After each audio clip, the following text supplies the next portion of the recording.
अस्सलाम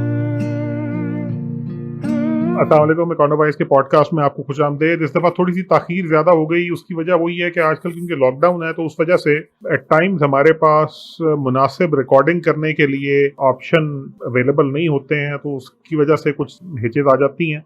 अब बहरहाल कोशिश करेंगे कि इसको अब दोबारा से रेगुलरली शुरू किया जाए। पिछले पॉडकास्ट में हम प्राइमरली बात कर रहे थे इस चीज़ के ऊपर कि कौन से बिजनेसेस हैं जो थ्राइव करेंगे, कौन से नहीं करेंगे। एक चीज़ जिस पे हमने बहुत तफसील से बात की थी वो टेक्नोलॉजी थी। टेक्नोलॉजी पे हमने को याद होगा ये कहा था कि एक चीज तो ये होगी कि बिजनेसेस जो हैं मोस्टली वो टेक्नोलॉजी इनेबल्ड होना शुरू करेंगे, जिसका मतलब ये होगा कि टेक्नोलॉजी के लिए एक अच्छी इनेबलिंग एनवायरनमेंट होगी। और टेक्नोलॉजी प्रॉब्ली एक ऐसा सेक्टर है जो गोइंग फॉरवर्ड थ्राइव करेगा इस सारे सिनेरियो में, क्योंकि छोटे बिजनेसेस को भी जरूरत होगी अपने लिए ऑनलाइन बिजनेस टूल्स वगैरह की। और सिमिलरली जो रिटेल है या फूड वगैरह है वो भी बहुत ज्यादा डिलीवरी बेस्ड ऑनलाइन बिजनेस हो जाएगा और उस वजह से चीजें उधर को जाएंगी। जहां तक सोल्यूशन कंपनीज की बात है, मेरा ख्याल है गोइंग फॉरवर्ड वो कंपनियां, बड़ी कंपनियां जिनके पास कैश बहुत ज्यादा है, वो बहुत अग्रेसिवली मिडिल टीयर कंपनीज को और इवन शायद छोटी कंपनियों को भी कॉर्नर करने की कोशिश करेंगी। और शायद छोटे बिजनेसेस का और मिडिल टीयर कंपनीज का जो उनसे कम्पीट करती हैं इस एनवायरमेंट में सर्वाइव करना थोड़ा सा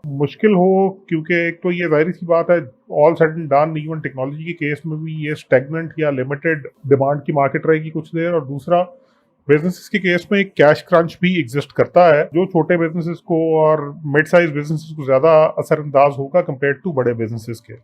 दूसरी फैक्टर जिसके बारे में हमने बात की थी और हम उसको बहुत ज्यादा एलेबोरेट नहीं कर सके थे वो फूड एंड एग्रीकल्चर है। कुछ चीजें जो इस सारे चक्कर में होंगी वो ये होंगी कि फूड सिक्योरिटी के ऊपर एम्फोसिस जो है मुल्कों और कौमों का वो मजीद बढ़ेगा। वो एक्चुअली कोशिश होगी मुल्कों की कि वो अपने लिए फूड सिक्योरिटी की सूरत हाल को कोशिश करें कि ज्यादा से ज्यादा इम्प्रूव कर सकें। और स्पेशली वो ममालिक जिनके पास जितने ज्यादा रिसोर्सेज हैं वो उतने ज्यादा कोशिश करेंगे कि उनकी फूड इंडिपेंडेंस जिस हद तक हो सके, स्पेशली स्टेपल फूड्स के केस में, वो ज्यादा से ज्यादा हो। इस वजह से एग्रीकल्चर का सेक्टर थ्राइव करेगा गालिबन उसकी वजह से ही, क्योंकि हर जगह की एनवायरनमेंट कंड्यूसिव नहीं होती है, क्लाइमेट कंड्यूसिव नहीं होता है ट्रेडिशनल फार्मिंग के लिए। तो जो फार्मिंग टेक्नोलॉजीज हैं, फॉर इंस्टेंस वर्टिकल फार्मिंग है आपके, और सोफिस्टिकेटेड फार्मिंग टेक्निक्स हैं, इक्विपमेंट है, उसके अंदर इन्वेस्टमेंट्स बढ़ेंगी। खास तौर पर रिलेटिवली छोटे ममालिक जो हैं, सिटी स्टेट्स जो हैं, वो भी इस तरफ को ज्यादा से ज्यादा कोशिश शुरू करेंगे। सिंगापुर शायद इस मामले में पहले ही कोशिश कर रहा है, बट सिंगापुर का मॉडल शायद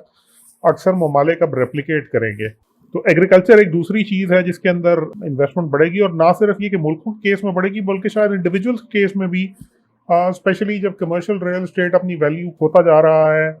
और इंडस्ट्रियल रियल एस्टेट के केस में भी या इंडस्ट्री और मैन्युफैक्चरिंग के केस में भी अभी सिचुएशन रिलेटिवली फ्लूइड होगी, बिकॉज बहुत सी चीज़ों की डिमांड शायद परपेचुअली प्लमेट हो गई है। तो एग्रीकल्चर के अंदर इन्वेस्टमेंट शायद एक अच्छी इन्वेस्टमेंट हो और शायद उस वजह से फार्मिंग की तरफ रुझान थोड़ा सा ज्यादा बढ़ेगा। तीसरी चीज जो है वो बड़ी ऑब्वियस है, वो ये कि मेडिकल सप्लाईज के केस में अब इशू ये है कि इसमें दो तीन तरह की चीजें आती हैं। एक तो वो चीजें आती हैं जिनका ताल्लुक डायरेक्टली हाइजीन के साथ है, सैनिटाइजर हैं और इस तरह की दूसरी चीजें हैं, लेकिन उसके साथ ही साथ प्रोटेक्टिव इक्विपमेंट है, लाइक पीपीज हैं, मास्क हैं, सोफिस्टिकेटेड N95 और इस तरह के दूसरे मास्क हैं, शील्ड्स हैं डॉक्टर्स के लिए, और इस तरह का दूसरा इक्विपमेंट है। एक तो इसके अंदर इन्वेस्टमेंट काफी ज्यादा बढ़ेगी। दूसरी चीज जो एक्सपोज हुई है उस सारे चक्कर में वो ये हुई है कि क्रिटिकल मशीनरी जो है वो शायद आम दिनों के लिए तो मुल्कों के पास काफी हो, लेकिन अगर कोई पेंडेमिक या एपिडेमिक किस्म की सिचुएशन पैदा होती है तो शायद मुल्क उन रिसोर्सेज का मुकाबला करने के लिए उनके पास नाकाफी इक्विपमेंट है। फॉर इंस्टेंस अभी वेंटिलेटर्स का एक इशू आया था, अभी तक चल रहा है दुनिया के अंदर कि वेंटिलेटर्स की अक्सर मुल्कों में शॉर्टेज है।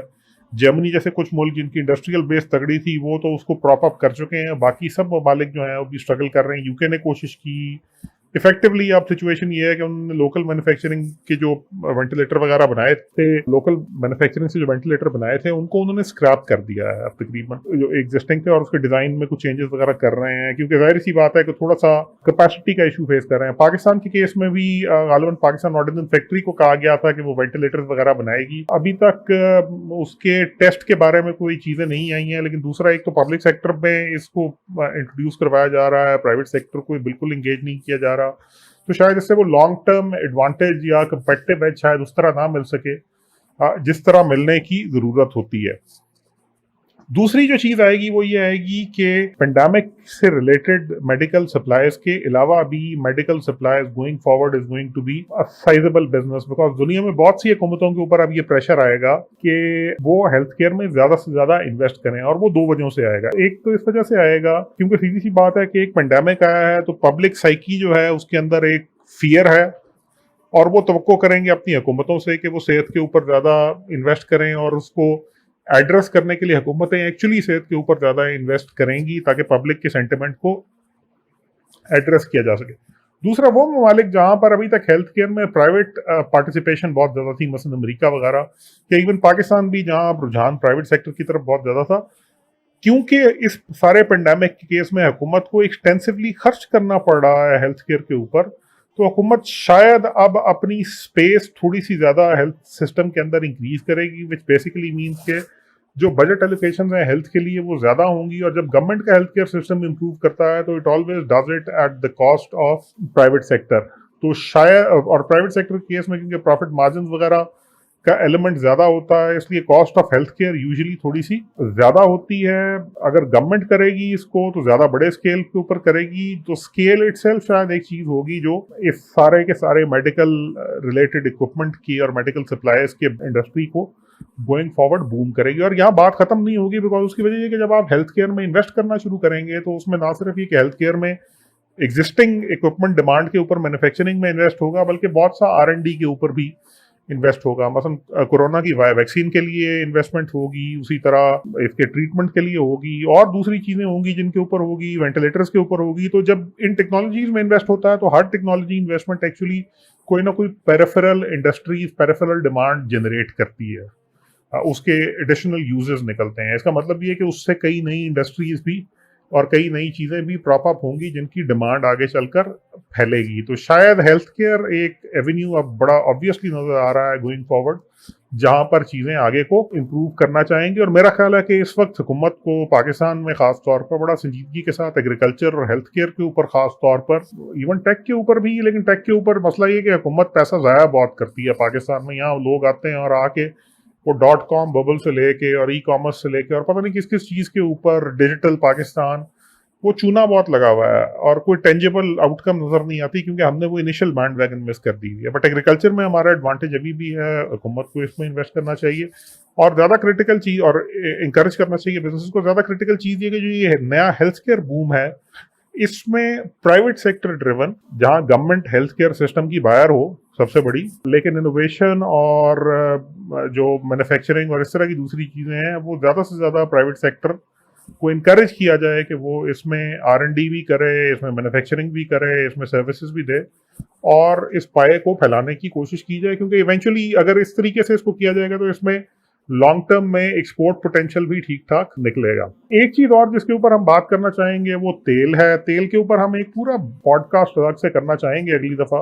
लेकिन आज सिर्फ इतनी सी चीज है कि गोइंग फॉरवर्ड शायद जो वो जिस तरह हमने पिछले पॉडकास्ट में कहा था कि कई चीजें ऐसी थी दुनिया उस डायरेक्शन में मूव कर रही थी, बट इस क्राइसिस ने शायद एक कैटलिस्ट का काम किया। तो इसी तरह दुनिया रिन्यूएबल एनर्जी की तरफ ऑलरेडी मूव कर रही थी। अब ऑयल की डिमांड क्योंकि प्लमेट कर गई है, तो शायद होगा ये कि बहुत सा जो ऑयल वेल हैं और बहुत सी ऑयल के जो सोर्सेस हैं वो शायद परपेचुअली अब आउट ऑफ बिजनेस होना शुरू कर देंगे। प्राइस अगर से नीचे आ रही है, लेकिन फिर भी शायद क्योंकि डिमांड शॉक अल्टीमेटली सप्लाई की रिडक्शन की तरफ जाएगा, जिसकी वजह से शायद इवेंचुअली किसी स्टेज के ऊपर ऑयल एज कमोडिटी ही कोई इतना ज्यादा वायबल नहीं रहेगा। यानी अगर ये काम 2035-40 के बारे में सोचा जा रहा था, तो शायद अब ये 25-30 तक हम वहां पहुंच जाएं। और ऑफ कोर्स इसके अल्टरनेटिव जो हैं जिनमें रिन्यूएबल एनर्जीज हैं और दूसरी फ्यूल सेल टेक्नोलॉजीज हैं वगैरह, तो शायद उनके अंदर अब गोइंग फॉरवर्ड जब दुनिया इस बहरान से बाहर निकलना शुरू होगी तो उसके अंदर शायद इन्वेस्टमेंट भी थोड़ी सी ज्यादा हो जाएगी और उसके अंदर शायद उसका ऑयल को रिप्लेसमेंट भी थोड़ी सी ज्यादा जल्दी से होना शुरू कर देगी। वो साइकिल थोड़ा सा तेज हो जाएगा। अब आ जाते हैं उस चीज के ऊपर कि कौन सी चीजें हैं जिनमें हमें आगे चलकर इन्वेस्ट करना चाहिए। अगर आप मुझसे पूछें, पहली चीज तो ये है कि मैं शायद पब्लिक मार्केट्स के बारे में कोई इतना ज्यादा डायरेक्टली प्रैक्टिशनर एक्सपीरियंस मेरा नहीं है, लेकिन अगर मैं जाती तौर पे बात करूं तो मैं इस वक्त स्टॉक्स और दूसरे फाइनेंशियल एसेट्स से दूर रहूंगा, क्योंकि वोलेटिलिटी इतनी ज्यादा है कि वहां पर डाउनसाइड रिस्क बहुत ज्यादा है, अपसाइड में मे बी यू गेन, शायद अक्सर चीजें बॉटम आउट हो गई हैं। लेकिन मैं इंतजार करूंगा पर्सनली उस टाइम तक का जब चीज़ें थोड़ी सी स्टेबल हो जाती हैं और उस वक्त फिर थोड़ा सा उन चीज़ों की तरफ जहाँ पर जो स्टेबल डिमांड वाली इंडस्ट्रियल सेक्टर हैं और अच्छी कंपनियां हैं जिनकी बैलेंस शीट पे डेट कम है और उनके रेवेन्यू में वोलेटिलिटी रिलेटिवली कम है और उनके डिविडेंड शायद गोइंग फॉरवर्ड रिलेटिवली बेहतर होंगे, मैं उनमें इन्वेस्ट करने की कोशिश करूंगा। लेकिन इस वक्त जैसे मैंने आपको कहा, कोई भी फाइनेंशियल एसेट जो है उसके अंदर इन्वेस्ट करने इसके बारे में मैं थोड़ा सा रिलक्टेंट रहूंगा। गोल्ड एक अच्छी चीज है जिसके अंदर आप इस वक्त इन्वेस्ट कर सकते हैं। It's a good store of wealth, you should keep it. May be going forward you may be interested in investing in agricultural land, और अगर आपकी जो फूड की सप्लाई चेन है उसकी वर्टिकल इंटीग्रेशन करना चाहें आप, तो वो एक अच्छी बेट हो सकती है। अगर आप अफोर्ड कर सकते हैं और आप इस वक्त किसी रेंटल प्रॉपर्टी में हैं तो रेंट भी नीचे आएंगे लेकिन प्रॉपर्टी प्राइसेस वगैरह भी प्लमेट करेंगी, तो maybe it's a good time that you start exploring, that you shift from rent to your own owned space. Commercial real estate जैसे हमने पहले कहा था, it's no probably perpetually going forward. Residential में भी अगर आप इन्वेस्टमेंट के पर्सपेक्टिव से देख रहे हैं या अगर आपको एक्सटेंसिव बोरोइंग करके उस तरफ को जाना है तो शायद ये कोई इतना अच्छा ऑप्शन नहीं होगा। गोइंग फॉरवर्ड मेरा ख्याल है कि हमें अपने जो एक्सपेंसेस हैं उनको कम करना पड़ेगा, ऑस्टेरिटी थोड़ी सी इंक्रीज होगी और इररिस्पेक्टिव ऑफ हुकूमतें कितना इंसेंटिव देती हैं, ऑस्टेरिटी इंक्रीज होगी। और तीसरी चीज जिसकी तरफ शायद हम सबको फोकस करने की जरूरत होगी वो ये होगी कि हम अपने अगर कोई डेट वगैरह है तो उनको कम करने की कोशिश करेंगे और अननेसेसरी बोरोइंग जो है उससे इज्तनाब करने की कोशिश करेंगे, साउंड फिस्कल स्पेस में आने की कोशिश करेंगे। अगर आप प्योरली इन्वेस्टमेंट्स के हिसाब से देखते हैं, अगर आपके पास कुछ स्किल है particularly which is of use, maybe it's a good time to spend some savings on entrepreneurial venture जो उस चीज से साथ लिंक्ड हो, मे बी कोई साइड बिजनेस।